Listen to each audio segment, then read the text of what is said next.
to the X Shack, episode 4.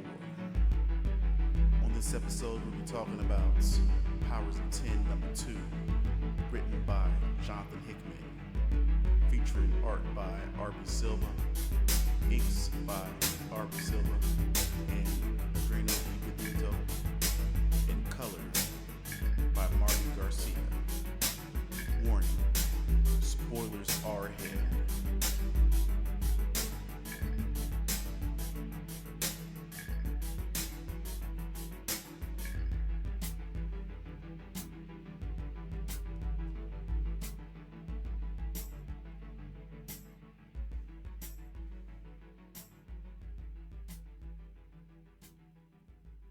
Welcome back to the X Shack. Come on in, have a seat, and listen to me talk about the X-Men. As you heard from the opening, this issue is, this episode is going to be issue 2 of Powers of 10. And my oh my, do we have some big developments going on. Let's jump right into it. So we find out that the information that Mystique, Sabretooth, and their team stole was actually some information about a new team, a new group of scientists that are made up of remnants of every major secret scientific and first response military team you can think of in the Marvel Universe, including Hydra, AIM, SHIELD, SWORD, you name it, and there are remnants of them working in this group, basically trying to develop a first strike strategy for mutants.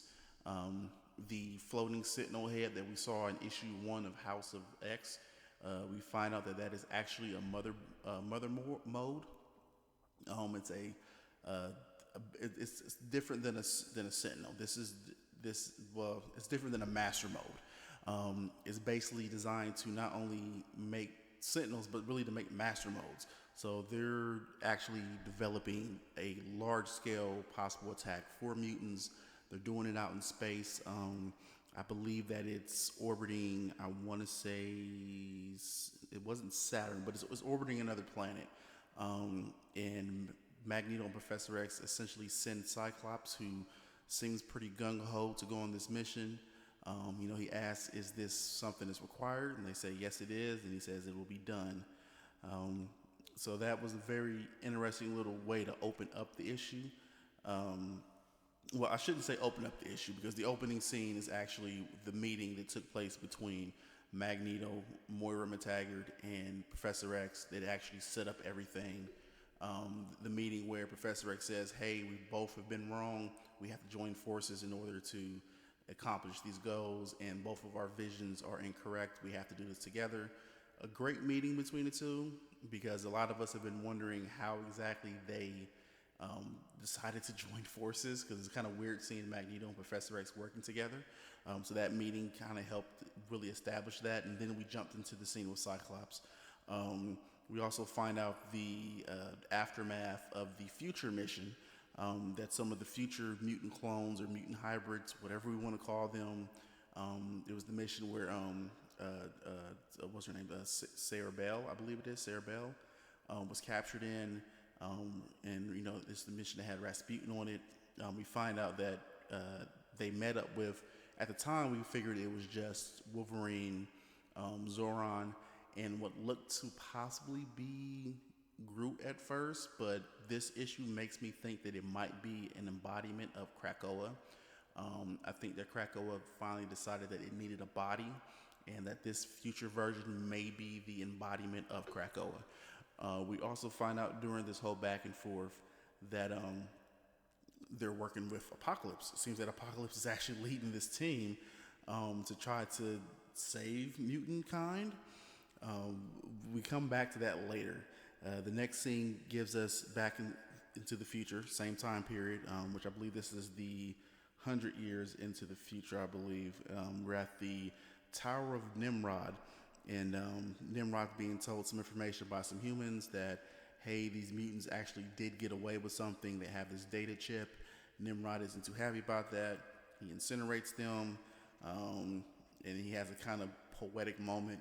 And then we jump back to Apocalypse and his team, and we find out that the way that robots or the way that the machines work is they categorize every single event, and they can know the day that something happened, but they won't necessarily know the exact time, because when they find the data, they have to scroll through everything and scrub through everything to try to find out exactly when that specific moment happened. And it looks like that Apocalypse has found what he's looking for. It appears to be something connected with Nimrod, the Genesis protocols, which I'm assuming this might be the moment that Nimrod was created, because in the earlier conversation with Cyclops and Professor X, it's kind of hinted that that moment might be the moment that creates this version of Nimrod. And since they've lost two of their team members, one of which had the ability to make them invisible to the machines, Wolverine's kind of commenting like, even if we have the data, this is a suicide mission. Like, we're not invisible to them. Once we go on this mission, they're going to know where we are. They're going to know that we're coming.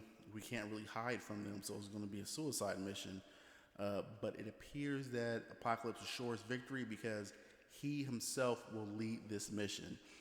So I'm guessing the next issue, we will see the mission that I don't know what to even call them, but Apocalypse's group, I guess the A-Men, the Apocalypse Men, or the Horsemen, or whatever we want to call them, they're going to be going on a mission led with Apocalypse. I am so sure that we're going to get lots of action in that issue. And then comes a time where we have to get the diagrams, the information that is in all these issues, so we can kind of piece together what goes on. And we kind of get the idea of what may have been the birth of this version of Nimrod. And it seems that at some point there was a mission sent to Nibiru. And Nibiru is a gas giant, and that they had this idea to create let's say, mechanical planet. So this mission was sent out there with self-replicating machines, so that when they got there, they would actually, land on the planet, and instead of terraforming it, they would do the same thing, but kind of in a machine way. So they would eventually build a machine empire, and it seems like this was the birth of the empire of the machines. And then we're jumped yet again 1,000 years into the future, and we catch up with these elevated mutants and the evolved Nimrod, and we're given this weird conversation about ascension, about reaching the next level, finally reaching the potential, finally reaching into almost godhood or godlike status. And it seems that this city is possibly going to be destroyed. There's this black cloud coming, and a black cloud forms, and we find out that it's the Phalanx. Anybody who's an X-Men fan knows about the Phalanx, so this is a crazy moment to have. And the conversation is had as what is it that these mutants want? What do they want on this planet? And we're told that they want ascension. And then it's ended with the types of societies. And these types of societies are just basically like, hive minds, world of minds. And we find out that at the top of this food chart, at the top of this scale, is the Phalanx. And the Phalanx operate on like a cosmic scale. They absorb planets and absorb societies and cultures that they feel would benefit them. And then anyone that they feel is not beneficial to them, doesn't really serve a purpose, wouldn't help them, those societies are destroyed. So it's left on a cliffhanger whether or not this mutant society has evolved to a level where the Phalanx will feel that they want to absorb them or want to help them ascend to this next level. Big issue, heavy issue, a lot of heavy things happening in here. As usual, that's what we've been seeing from this whole series. Since the last series or the last episode, I have found out that there is a cipher out there for the Krakoan language. You can actually get this alphabet. It's almost fully cracked. And you can use it to decode certain Krakoan things in his book. I am hoping that that is something that is going to carry on for the next few years. Like this alphabet will play a part in a lot of things that Hickman is going to be doing. Yet again, this is 1-2 punch. Since the second issue of House, we've gotten answers, but yet and still we've got more questions. And that's not necessarily a bad thing. Of course, that's what keeps you coming back. I feel like I've said it every episode that they've got me hooked, leaving me with more questions while giving me answers makes me want to see what the next chapter is, what the next issue is, and see what this whole overall arcing story is going to be. I find it interesting that next week they're going to be shaking it up a little bit. So instead of releasing the next issue of House, we're actually getting the third issue of Powers. So that means that there is something big going on. They don't want us to wait. We need the next issue in order to really establish what's going on, because the last issue of House, we were given, the revelation that Moira McTaggart is a mutant. And then here we're immediately given what happened almost after that moment. So Professor X finds out. Eventually, they decide to go meet with Magneto. And I say eventually because in the issue number 2 of House, Professor X is still walking around. In this issue, at the beginning, when he first goes to meet Magneto, he's in a wheelchair. So he's had his accident between that conversation and the meeting with Magneto. What's weird, though, is that, of course, if you've been reading from the beginning, you know that that Professor X is yet again walking.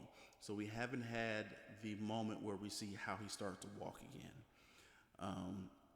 But we went from finding out Moira was a mutant to this whole meeting with Magneto to we're formulating a plan to try to stop these Sentinels, which, based off of the time jumps into the future, we find out that maybe this does succeed some kind of way, and this is what causes the human mutant machine war that is taking place 100 and 1,000 years into the future. Well, 100 years into the future. So I'm really curious to see yet again where we're going to go from here. I'm curious to see where some mutants are. There's certain characters I'm waiting to pop up to see what their status is and what role they may or may not play in this series. And with the revelation of the books that are coming after this and seeing some of those teams, I really want to see how they're going to be introduced into this mythos with the X-Men. Yet again, another solid issue. I'm loving everything going on right now. The X-Men fan in me is so excited and so happy to see this. I look forward to this book, of course, when it comes out. This book or this series is part of what got me back podcasting, got me back recording episodes, and it has not let me down. I am so happy, so excited as a fan of the X-Men, and it looks like they are definitely getting some love. Hickman, keep doing what you're doing. This is wonderful. Yet again, the art is, as usual, beautiful. Every issue has been great. The story, everything, even the idea to actually have this language, this Krakoan language, be something that could theoretically be based in reality. I mean, there's an alphabet for it, so you can read it. I've talked to a couple of people who have been using the cipher to decode some of the messages in the books, and it's gotten to the point where they actually can recognize the letters without looking at the cipher. For those who are wondering, if you use it in the first issue, I believe it's the last page that we're given, and it decodes to the curious case of Moira X, which of course we know was something that was coming later on with the revelation of Moira being a mutant. I actually had decoded the one for this issue, but I do not have that with me, but I believe it said something along the lines of, once again, unto the breach, I believe is what it said. So it's there's little Easter eggs and little teasers in here for you. So there's a lot to this book. There's a lot to this series. And yet again, I am enjoying it. I love talking about this. I love talking about the X-Men. And I am so, so, so happy that they are getting some kind of love right now. And it's a beautiful thing to see a great X-Men story being told. I've been wanting this for a while, and I'm so happy that I get to see this and get to read this. I can't wait until the next issue of Powers of 10 to see where this goes and what happens. Hopefully, everybody who's been listening has been enjoying this. The numbers are really good, so a lot of you guys are listening.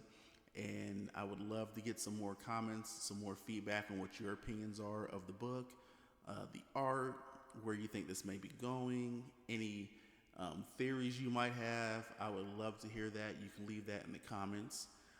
And of course, make sure that you share, subscribe, like, tell a friend. If you know someone who's an X-Men fan, guide them our way. Let them know about the podcast. Let them know about the X Shack. They can come on in and enjoy themselves. But until next time, I will see you later.